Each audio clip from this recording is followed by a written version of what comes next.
This is CityCast Seattle. I'm Jane C. Hu, and here's what Seattle's talking about. Today on CityCast Seattle, the latest on bird flu in Washington, our city's embrace and rejection of AI, and the possibility of a general strike. The last time we had a general strike was 1919. And recently on Reddit, someone posted a photo of a University of Washington entrance exam from that same era. There's this list of like 40 questions. I'm going to put you two on the spot. So Brett Hamil, writer, performer, and the cartoonist behind the weekly series Doom Loop. Would the Pope have acquired temporal power if Rome had continued to be the residence of an emperor? No. Great answer. Ashley Smith, executive producer. Same question to you. Am I allowed to just copy Brett's test and also say no? Great.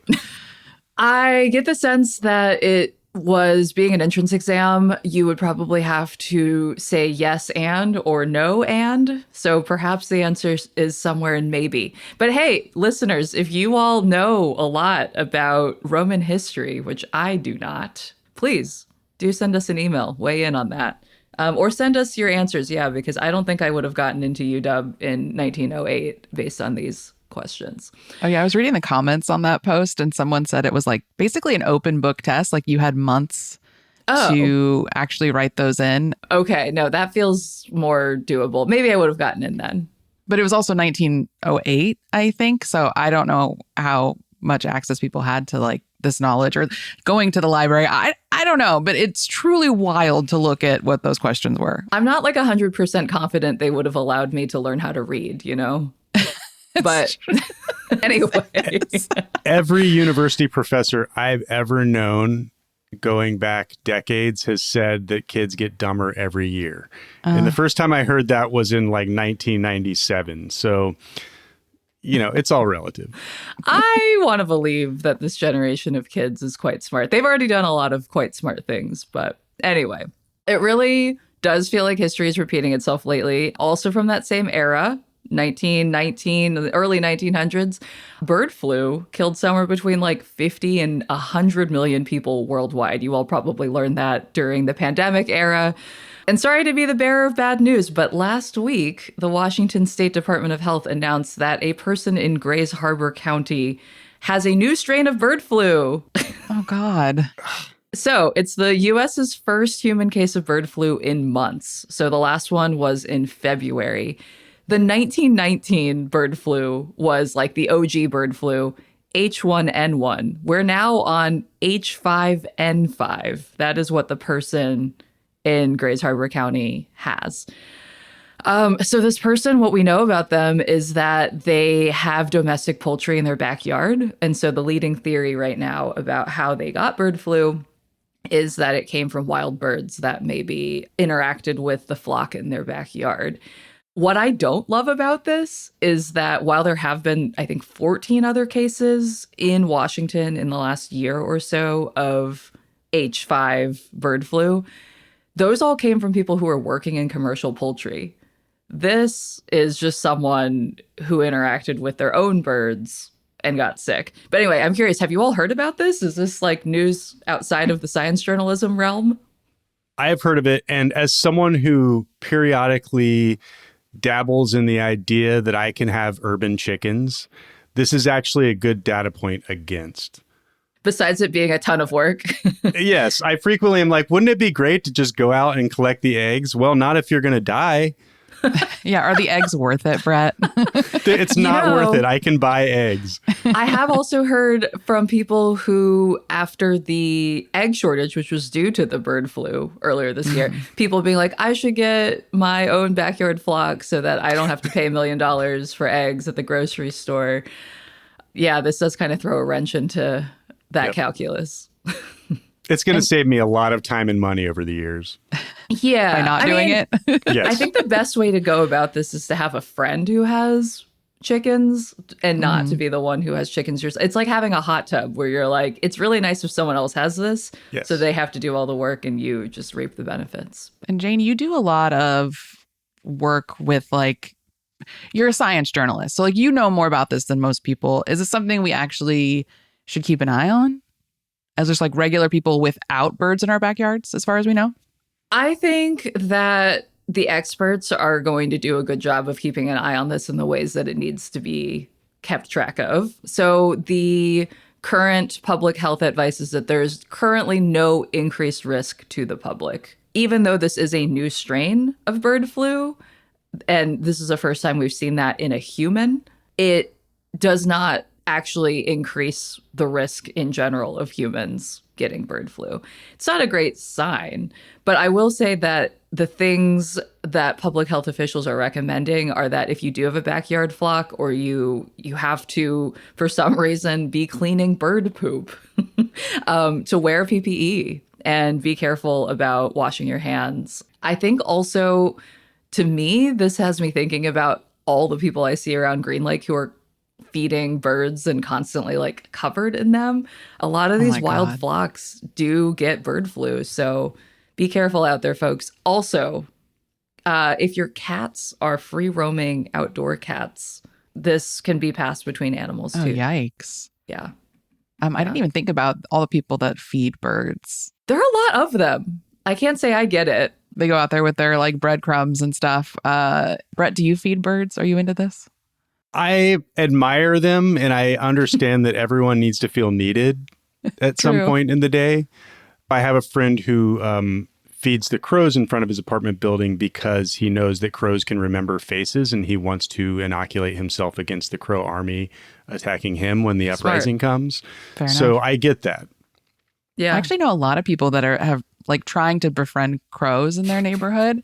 That's such a thing right now. I love it. I think when that story went viral about the person that had the crows bringing jewelry and other expensive items back, I think a lot of us got our gears turning and we're like, how can I crow max my life?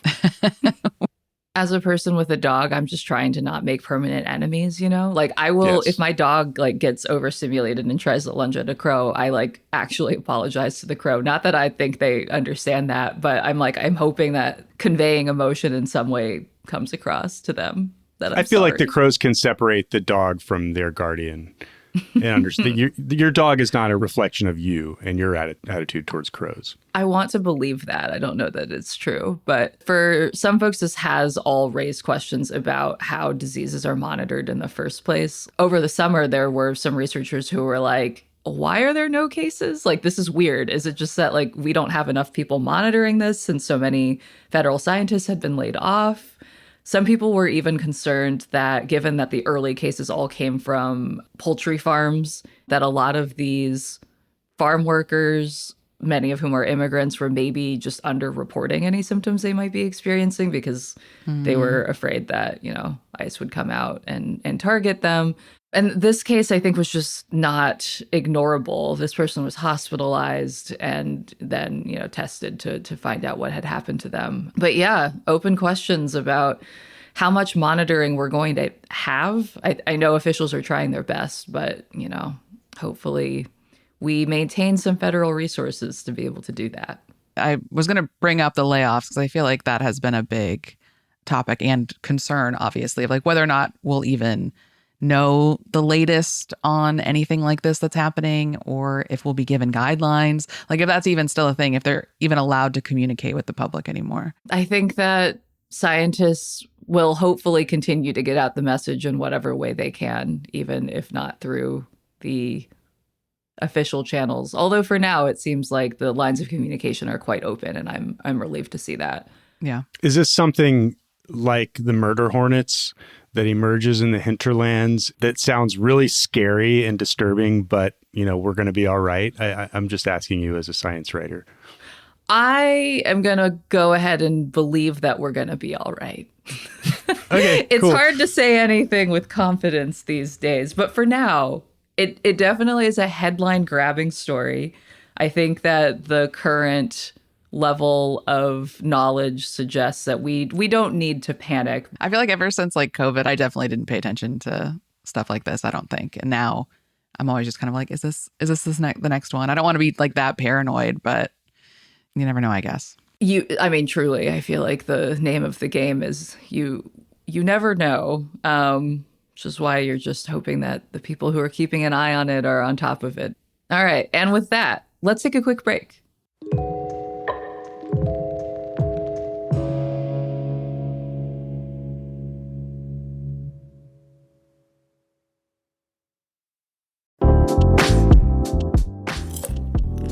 Oh, hey, sorry, just having my afternoon snack. Lately, I've been really into Cobb's popcorn. It's small batch, handcrafted, premium quality, fancy pants popcorn. Like, their kitchen only produces 60 gallons a day, and it's pop fresh daily. So when it's gone, it's gone. The flavors are really good. They've got kettle corn, vanilla salted caramel, and brown butter from family recipes. It's made in Seattle, and locals and visitors alike will love it. I had a friend visiting from out of town, and she raved about how good it was. It's probably because they use real butter. Stop by their shop at Pike Place if you need your popcorn fix, a gift for a friend, or snacks for an event. Plus, they're right here in Seattle. You can go visit their shop at Pike Place if you need your popcorn fix, or if you need a gift for a friend or snacks for an event. They'll even give you a discount if you show them your Washington ID. Go visit the Cobb's Popcorn Shop at 1500 Western Ave near the market. Go pop in soon.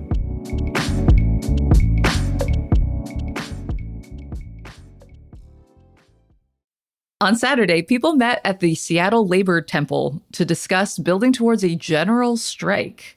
The event was sponsored by Organized Workers for Labor Solidarity, and they're organizing to defend immigrants, free speech, reproductive rights, and the right to organize, and also to apply lessons from the 1919 general strike. Is it time for a general strike, y'all? If not now, when, right? I think that there's, especially on the left, there's always an underlying current of like a general strike will take care of all this. In much the same way that the early pandemic showed capital that labor actually had power and had to be considered. However, from those in the know that I listen to, I mean, there's a lot of planning and logistics involved in having a general strike. Even in 1919, they were able to divvy up jobs that affected human life and approve of certain, people acting and working in certain capacities. You have to generate, food and relief, different things for the people that are not working. People are always pumped to have a general strike, but are we ready to actually lay the groundwork and do it? I'll know that it's serious when I see some people actually laying the groundwork, storing up food and perishable items, et cetera, and really getting ready.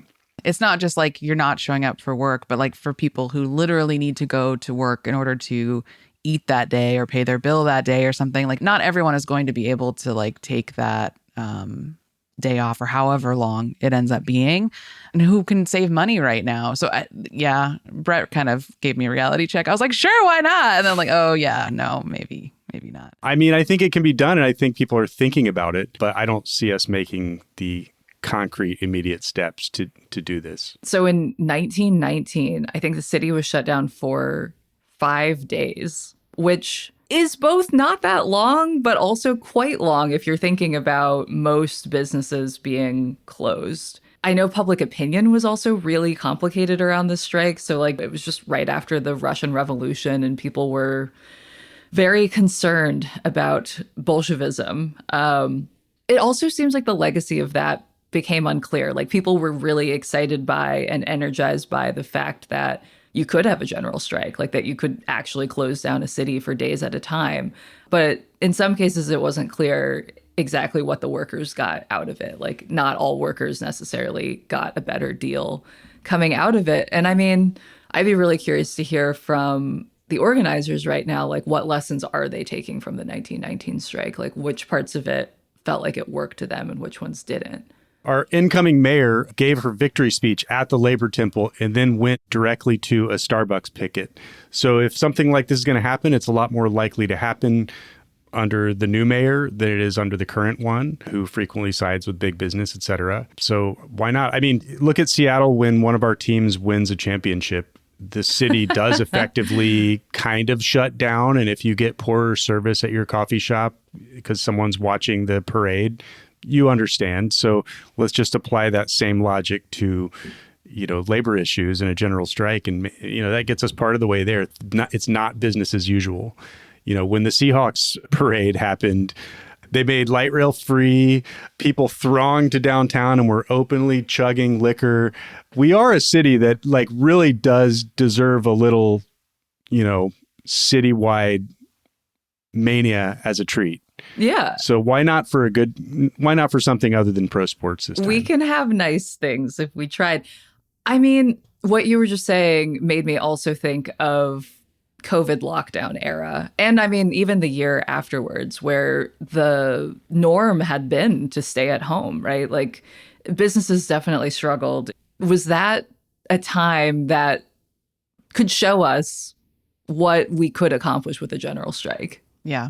The city was like completely shut down. The only problem was at the time, I feel like we didn't realize our power. Everyone was freaking out about this thing and whether or not they were going to get sick or whether or not they could go to work. And so I don't think that people realized their power in that moment because we hadn't seen it yet, like what everyone not being able to leave their houses was going to do to the city. And now that we know, it is kind of interesting to think about bringing something like that back, but under better circumstances.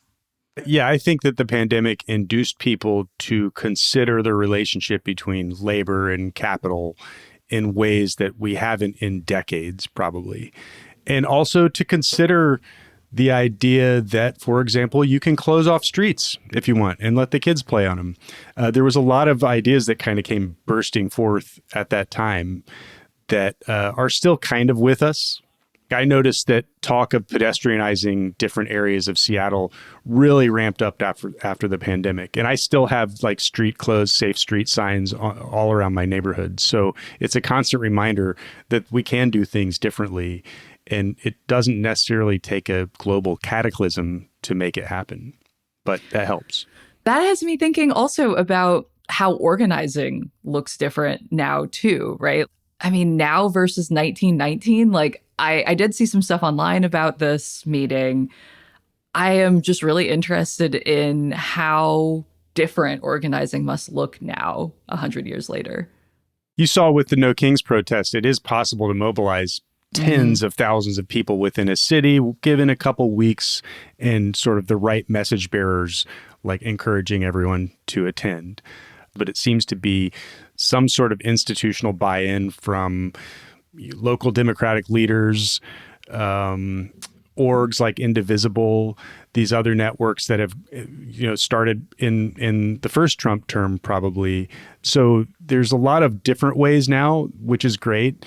And when you start seeing like normie wine moms posting about stuff like No Kings, you're like, oh yeah, this is going to be big. On the other hand, you can just flip to the next post on Instagram and forget about it. So yeah.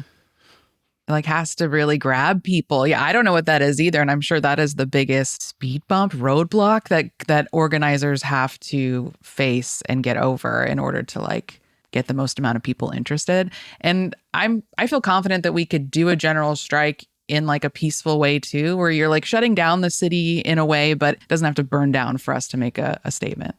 There's a lot of videos from when the Seahawks won the Super Bowl in which people are dancing in the street and then the signal changes and they run back to their side of the intersection and then wait till the signal changes again and run back out on the street and dance. And I think that Seattleites are orderly enough and rule abiding enough to be chill about something like a general strike.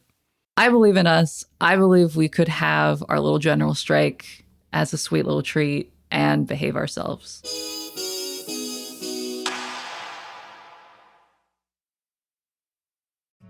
CityCast Seattle is made possible by AT&T. America's first network is also its fastest and most reliable. Based on RootMetrics' United States Root Score Report, 1H 2025. Tested with best commercially available smartphones on 3 national mobile networks across all available network types. Your experiences may vary. RootMetrics rankings are not an endorsement of AT&T. When you compare, there's no comparison. AT&T. Seattle is the home of tech, and tech is increasingly embracing AI with open arms.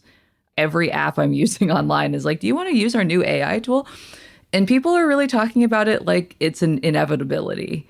Jeff Bezos just founded this new company called Prometheus. It has $6.2 billion in funding, and they're developing AI tech that will supposedly help people get to outer space, help with engineering, manufacturing of computers, of automobiles.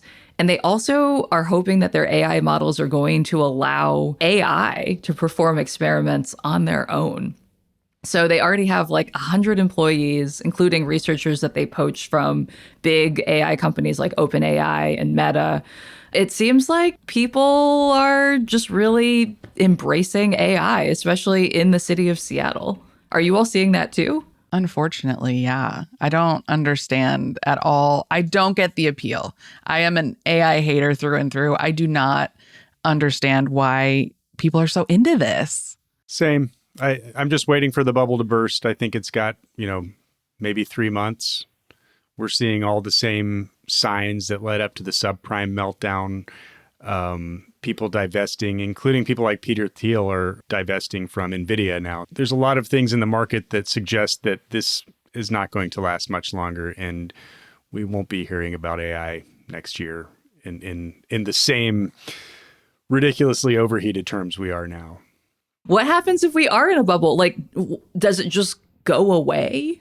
It takes a third of the economy with it. So, it hurts probably a lot more than the subprime meltdown.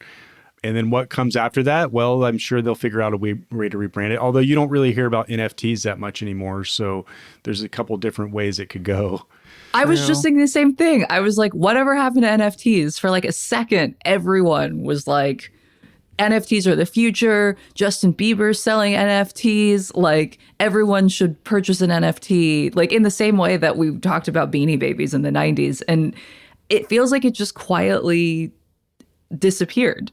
And I don't know. I wonder if the same will be of AI. The problem with having a vibes-based economy is that eventually the vibes change, and eventually like AI generated art, instead of being like, cool, can you believe it, made this picture of, Mario Brothers, as goths or whatever.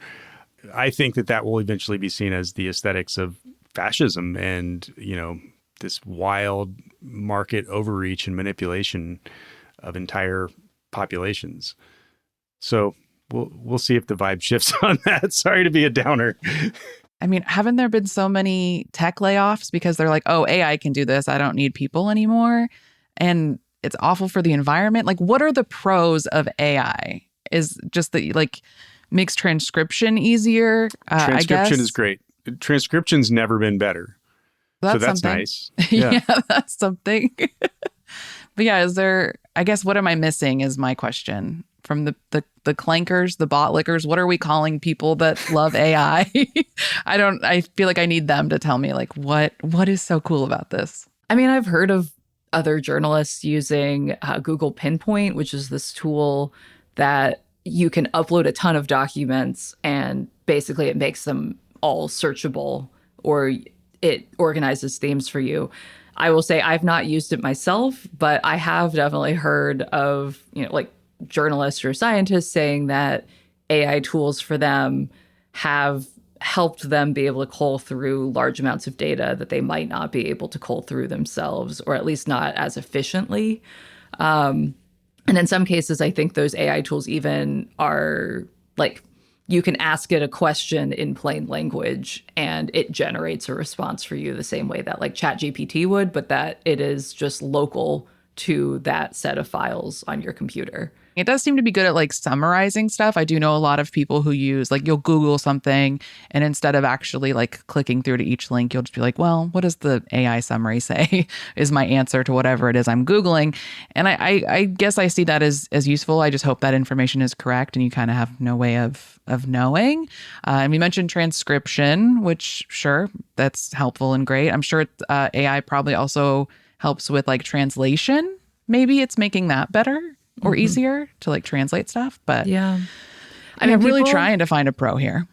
People are definitely raising concerns about the many ways that AI is now being used, especially in town. Recently, there was this GeekWire piece about a local bookstore that's using AI to build a customer loyalty program and also to categorize their inventory.